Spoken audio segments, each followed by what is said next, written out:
ses mains. Bah, tu le sais que le môme, il y a un problème, tu le sens. Pour sa 4e édition, le Festival de l'humour catnomois s'est permis un changement de formule et a intégré à sa programmation un spectacle pour jeune public, permettant ainsi à l'événement de toucher un maximum de personnes. Ce sont ainsi plus de 200 spectateurs qui se sont succédés sur le week-end à l'espace culturel Victor Hugo. Ben H a ouvert le bal avec son spectacle Le Monde des Grands. Puis il a cédé la place à Amy pour son One Kid Show, et les jumeaux avec On n'est pas là pour vendre des cravates ont conclu ce week-end humoristique. C'est l'histoire d'un mec qui a le cul entre deux chaises, qui est plus tout à fait un jeune branleur, mais qui n'est pas encore un vieux con, et qui se retrouve entre les deux, et avec toute sa naïveté d'enfant, il se retrouve justement projeté dans ce monde des grands avec toutes les questions, et peut-être un petit peu naïf, ou en tout cas pas très prêt pour devenir, par exemple, père de famille, ou peut-être tout ce qui peut se passer quand on passe la trentaine, ces questions-là. Devenir vieux, c'est devenir sage. Grosso modo, ça veut dire que tu te pisses dessus, mais tu prends du recul. Et je prends le rôle de Amy qui a 7 ans et qui raconte sa vie à l'école, son amoureux, la récré, comment ça se passe avec la peste de l'école, mais aussi sa maîtresse. On s'inspire beaucoup de ce qui se passe dans l'actualité, alors que ce soit aussi bien l'actualité très directe, politique, culturelle, que l'actualité, on va dire, un peu globale du moment, des 5-6 dernières années. Le succès de ces spectacles s'explique en premier lieu par le talent des comédiens, mais également par une écriture soignée et passionnée, avec de vraies envies de partage. Je pense que si t'es grand, beau et musclé, je pense que tu ne te fais pas chier à écrire.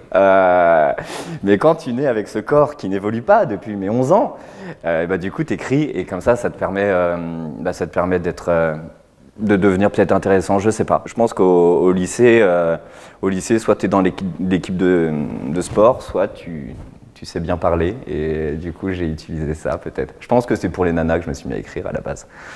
Et puis comme je les faisais plus rire qu'autre chose, j'ai fait des sketchs. Loser. On s'est dit, les enfants, ils ont aussi des choses à dire, comme les grands. Alors pourquoi pas un spectacle comme les grands, mais pour les enfants. Pourquoi c'est un one kid show? Parce que les grands, c'est un one man show. Et du coup, on s'est dit one kid show, comme kid, ça veut dire enfant. En anglais. On écrit intégralement à deux. C'est quasiment du 50-50, c'est-à-dire qu'on n'a pas commencé à calculer qui a 51. On n'a pas commencé à calculer qui a écrit cette vanne-là, qui a écrit cette vanne-là. En plus, c'est un travail de complémentarité, c'est-à-dire que ça arrive que Steven lance une vanne, vous me dites tiens ça c'est drôle, et moi je dis oui mais ce serait plus drôle comme ça, et lui il fait encore plus drôle comme ça, et en fait du coup la troisième version est la meilleure, donc c'est vraiment un travail de complémentarité.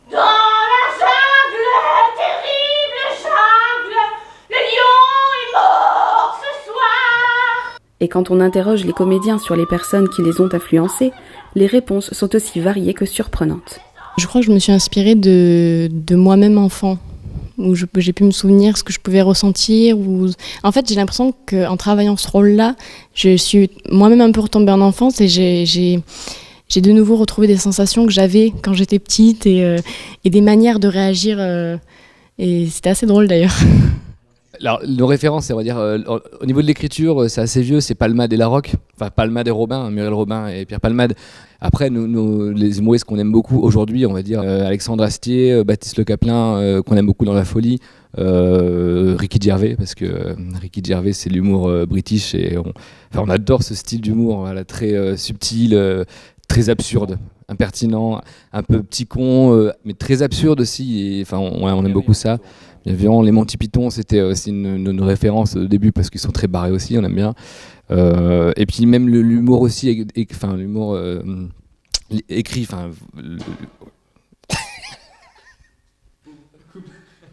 Il a pété la table en deux, qu'est-ce qui t'arrive, ça va L'humour écrit, bim On me demande souvent quel humoriste m'a donné envie de faire ce métier, et en fait, je pourrais citer que Renaud, parce que c'est Renaud qui n'est pas humoriste du tout, hein.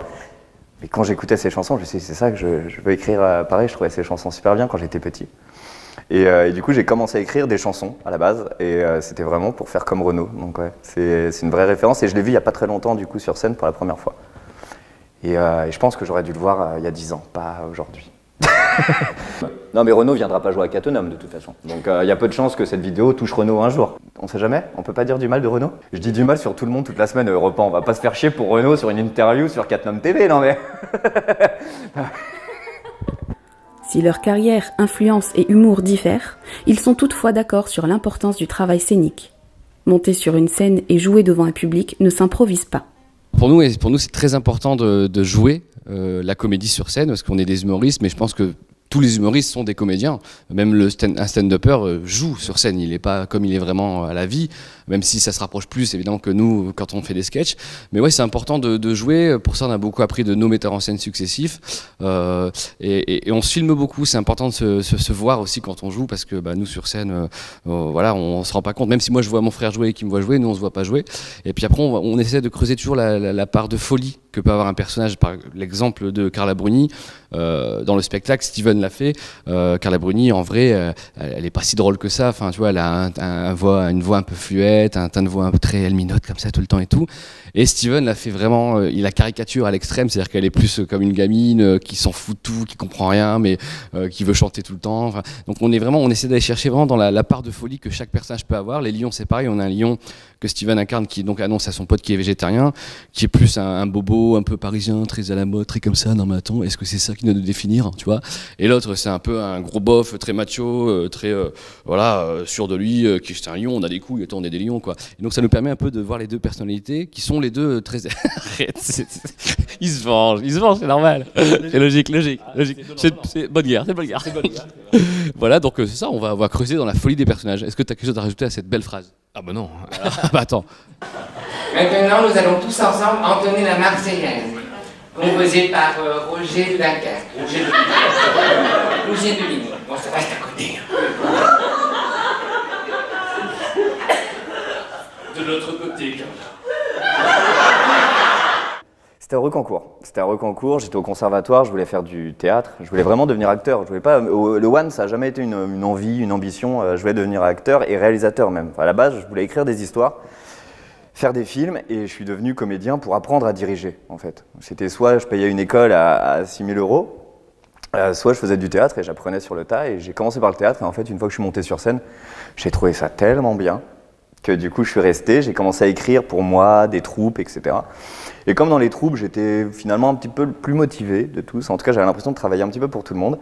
Et bien, il y a un moment, j'ai écrit pour moi. Et puis, il y a eu une opportunité. Et puis après, c'est parti, quoi. Et ça va faire 5 ans.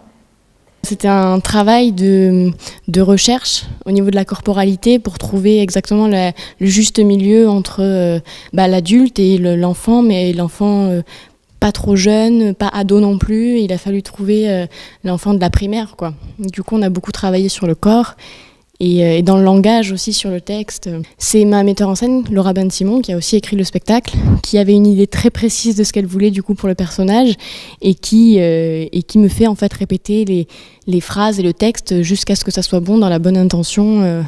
L'équipe de l'espace culturel Victor Hugo planche déjà sur la programmation de la 5e édition. N'hésitez pas à consulter le blog ou la page Facebook de la médiathèque régulièrement pour ne rien rater des prochains événements. Qu'est-ce que j'ai pensé de mon public? Je les ai trouvés très cool parce qu'ils sont venus danser avec moi sur scène et que ça, c'était très chouette. Et puis, il y avait beaucoup d'enfants. Je pensais qu'il y aurait plus de... En fait, ils avaient mis les enfants vraiment en bas du public. Du coup, j'avais vraiment l'impression de discuter frontalement avec eux. Et il n'y avait pas les parents à côté comme la plupart du temps. Du coup, c'était très agréable de pouvoir me sentir juste comme si j'avais 7 ans et comme si on était dans la récréation et qu'on échangeait vraiment. Et puis, il y a d'ailleurs une petite fille qui m'a dit qu'elle avait déjà embrassé 4 fois un garçon. Merci de m'accueillir, parce que c'est la première date de tournée de l'année. Et c'est à chaque année, c'est un petit symbole. Où est-ce qu'on commence? C'est censé donner le ton de l'année. Donc j'espère sincèrement que Catnum me lancera dans cette année et je suis ravi d'être ici et la salle est magnifique. Il n'y a plus qu'à voir si les Catnomois, les Catnomiens, si les habitants de Catnum me donnent autant de magie. En tout cas, j'ai hâte de les recevoir. Voilà. Merci Benach. Merci à toi, merci aux techniciens chauves et merci à Renaud.